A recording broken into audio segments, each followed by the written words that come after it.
আমরা অনেকে সিমাইটার সাথে পরিচিত। সিমাইয়ের পায়েস খেতে আমরা অনেকেই ভালোবাসি, কিন্তু সিমাইটা যদি অন্যভাবে বানানো যায় কেমন হয়। আজকে আমি সিমাই দিয়ে আজকে একটা 10 মিনিটে আমি ব্রেকফাস্ট রেডি করব। প্রথমে আমি সিমাইগুলোকে ড্রাই রোস্ট করে নিচ্ছি, তারপর তেলের মধ্যে একটু কালো সর্ষে আর জিরা দিয়ে গাজর ফুলকপি প্রথমে ভেজে আর পরিমাণ মতো লবণ দিয়ে, তারপর আমি ক্যাপসিকাম অ্যাড করবো। এগুলো ভাজা হয়ে গেলে সাইডে তুলে রেখে ওই তেলের মধ্যে একটু কারি পাতা অ্যাড করে ওটাকে ভেজে জল দিয়ে ওই সিমাইগুলো ফার্স্টে সেদ্ধ করে নেবো একটু লবণ দিয়ে। তারপর সেদ্ধ হয়ে গেলেই আমি আগে থেকে ভেজে রাখা সবজিগুলো অ্যাড করবো ওর মধ্যে।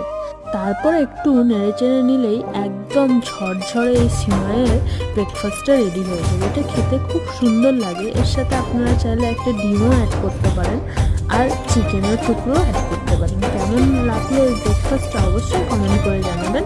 ধন্যবাদ।